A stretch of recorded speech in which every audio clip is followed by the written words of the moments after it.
বাহিরে অবিরাম ঝরে চলছে বৃষ্টি, টিনের চালে বৃষ্টির টাপুর টুপুর শব্দ। এমন বর্ষামুখর দিনে ঘরে যদি তৈরি করা হয় একটি ইলিশ খিচুড়ি তাহলে কেমন হয় বলুন তো। আমাদের ভোজন বিলাসী বাঙালিদের কাছে বর্ষাকাল, ইলিশ মাছ এবং খিচুড়ির দারুণ একটি মেলবন্ধন রয়েছে।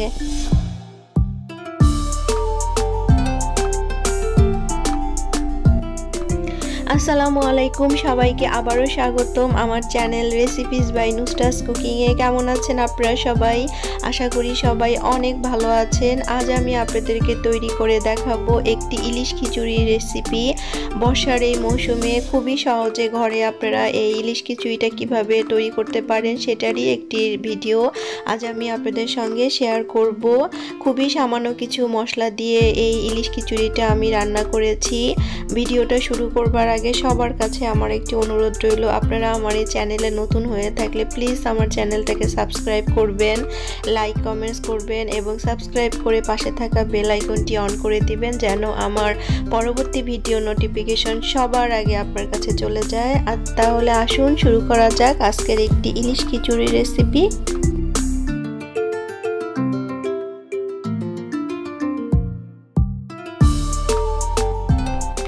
আজকের ইলিশ খিচুড়ির জন্য আমাদের অবশ্যই লাগবে ইলিশ মাছ এবং খিচুড়ির জন্য লাগবে চাল, ডাল এবং কিছু মশলা। এখানে আমি চিনি গুঁড়া পোলাওর চাল নিয়েছি মুগের ডাল, মসুরের ডাল এবং আমি এখানে 5 পিস ইলিশ মাছ নিয়েছি।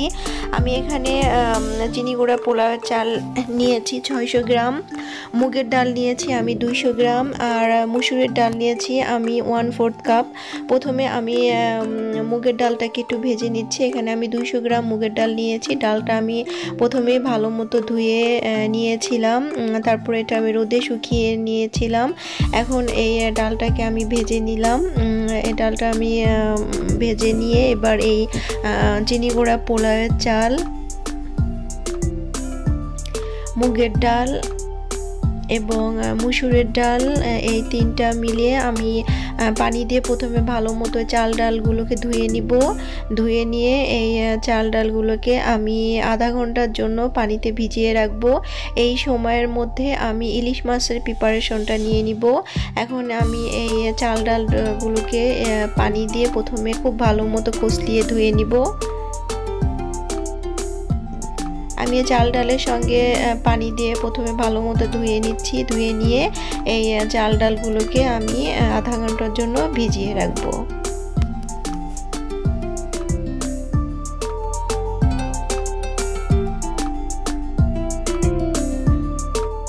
আমি চাল ডালগুলোকে ভিজতে দিলাম। এই সময় আমি ইলিশ মাছের প্রিপারেশনটা নিয়ে নিব। এখানে আমি একটা ইলিশ মাছ কেটে ওখান থেকে 5 পিস মাছ নিয়েছি আর নিয়েছি লাল মরিচের গুঁড়া, হলুদের গুঁড়া আর লবণ। এই তিনটা দিয়ে আমি প্রথমে ইলিশ মাছগুলোকে একটু ম্যারিনেট করে নিব। এই লাল মরিচের গুঁড়া, হলুদের গুঁড়া আর হলো পরিমাণ মতো লবণ। এখানে আমি 1/2 চা চামচের মতো লাল মরিচের গুঁড়া, 1/2 চা চামচ হলুদের গুঁড়া আর সামান্য পরিমাণ লবণ দিয়ে আমি ইলিশ মাছগুলোকে ভালো মতো এই মশলা আর লবণের সঙ্গে মাখিয়ে নিব। তারপর এই ইলিশ মাছগুলোকে আমি সরিষার তেলে হালকা করে ভেজে নিব। এটাকে কড়কড়ে করে ভাজার কোনোই দরকার নাই, এটাকে আমি সামান্য একটু ভেজে নিব।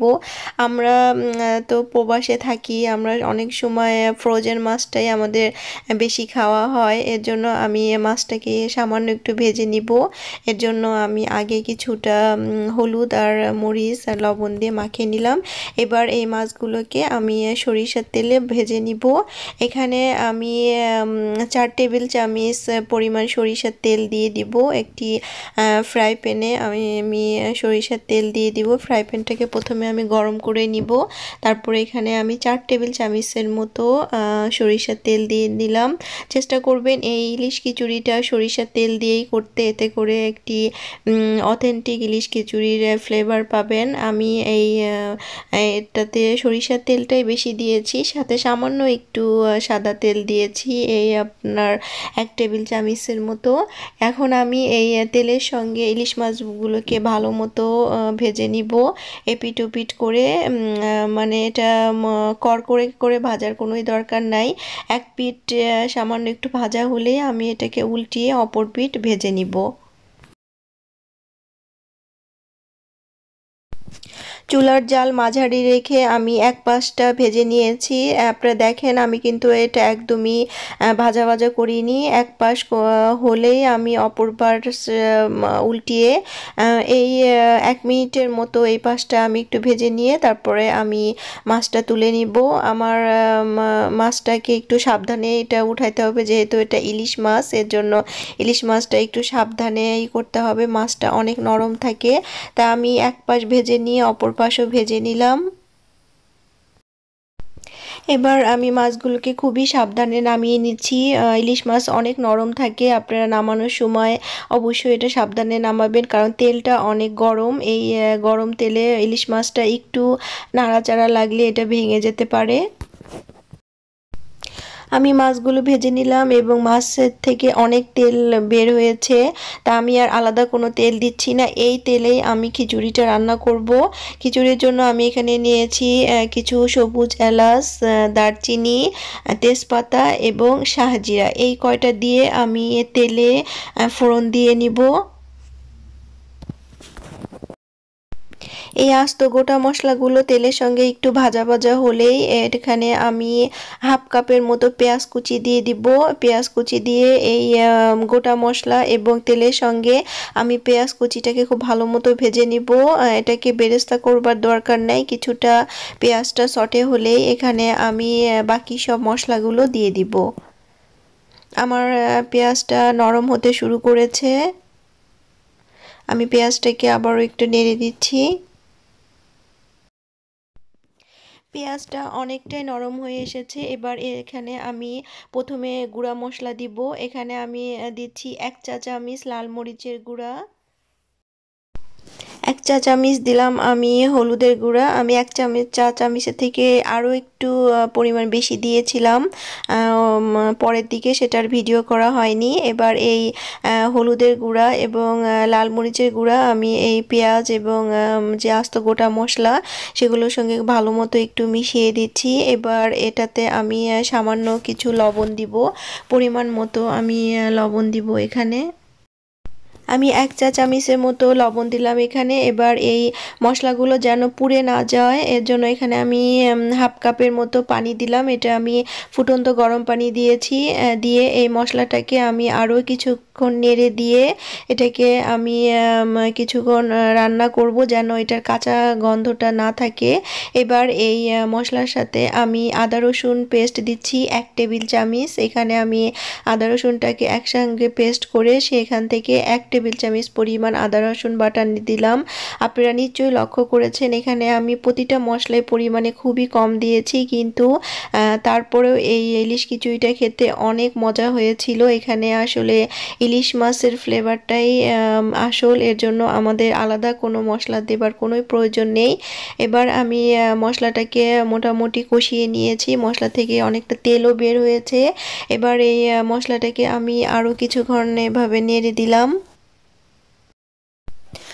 মশলাটা ভালো মতো কষানো হয়ে গেছে, উপরে তেলও ভেসে এসেছে। এখন আমি আগে থেকে ধুয়ে রাখা চাল ডালটাকে আমি যে পানি ঝরাতে দিয়েছিলাম, সেই পানি ঝরানো চাল ডালটা আমি এই মশলার সঙ্গে দিয়ে দিলাম। আমি এবার কষিয়ে নেওয়া মশলার সঙ্গে চাল ডালের মিশ্রণটা দিয়ে দিলাম এবং দুঃখজনক হলো আমার এই ভিডিও ক্লিপটা মুছে গিয়েছিল, কিন্তু আমি চাল ডালে যে পরিমাণটা আপনারা এখানে স্ক্রিনে দেখতে পাচ্ছেন, আমি চালের ডবল পানি দিয়েছি এবং ডালের সম পরিমাণ পানি দিয়েছিলাম। দিয়ে আমি এটাকে মাঝারি আছে খিচুড়িটাকে রান্না করে নিয়েছি এবং আলহামদুলিল্লাহ আমার খিচুড়িটা খুবই ঝরঝরা হয়েছিল। এবার এই খিচুড়ির উপরে আমি যে মাছটা ভেজে রেখেছিলাম প্রথমে আমি সামান্য কিছু খিচুড়ি তুলে রেখে সেটার উপরে এই মাছগুলো আমি বিছিয়ে দিলাম এবং সাবধানে দিতে হবে, ইলিশ মাছ যেহেতু একটু নরম। এর উপরে আমি যে তেলটা রয়েছে সেই তেলটাও, ভাজা মাছের তেলটাও দিয়ে দিলাম। এর উপরে আমি আরও একটা লেয়ারে আমি খিচুড়ি দিয়ে এই খিচুড়িটাকে আমি দমে বসাবো 5 মিনিটের জন্য। এরপরে আমি দম থেকে খিচুড়িটা উঠানোর পরে এটার উপরে আমি কিছুটা পেঁয়াজ বেরেস্তা দিয়ে দিব। 5 মিনিট দমে রাখার পরে এত সুন্দর যে একটা ফ্লেভার এসেছিল। এবার এখানে আমি পেঁয়াজ বেরেস্তা দিয়ে দিলাম। পেঁয়াজ বেরেস্তা দিয়ে আমি আরও 5 মিনিট এটাকে দমে রাখবো, তাহলেই আমার হয়ে যাবে দারুণ মজাদার এই ইলিশ খিচুড়ি। বৃষ্টির দিনে আপনারা সবাই চেষ্টা করবেন, বাসার সবাই অনেক পছন্দ করবে। খুবই সামান্য কিছু মশলা দিয়ে আমি ইলিশ খিচুড়িটা রান্না করেছিলাম। এবার এটা আমি বেড়ে দেখাচ্ছি।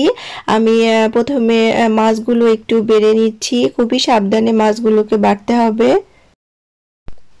আমি খিচুড়ি থেকে মাছগুলোকে আলাদাভাবে বেড়ে নিয়েছি। এবার আমি এই খিচুড়িটাকে আমি বেড়ে নেব এবং প্রতিটা খাবারের স্বাদ তখনই দ্বিগুণ হয়ে যায় যখন এটাকে আপনারা সুন্দরভাবে পরিবেশন করেন। তা আমি এবার খিচুড়িটা বেড়ে নিয়েছি। এবার আমি যে মাছগুলো আমি তুলে রেখেছিলাম সে মাছগুলো আমি দিয়ে দিব এবং এদিন আমি ঘরে পাতা মিষ্টি দইও করেছিলাম। তা সব কিছু মিলে আলহামদুলিল্লাহ অনেক সুন্দর একটা দুপুরের খাবার হলো আমাদের। আপনারাও চেষ্টা করবেন বাসায় এই ধরনের একটি ইলিশ খিচুড়ি তৈরি করতে।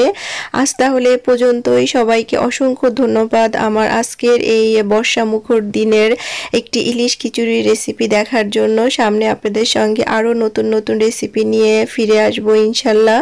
সে পর্যন্ত সবাই অনেক ভালো থাকবেন, আমাদের জন্য দোয়া করবেন, আমার চ্যানেলের সঙ্গে থাকবেন। আল্লাহ হাফেজ।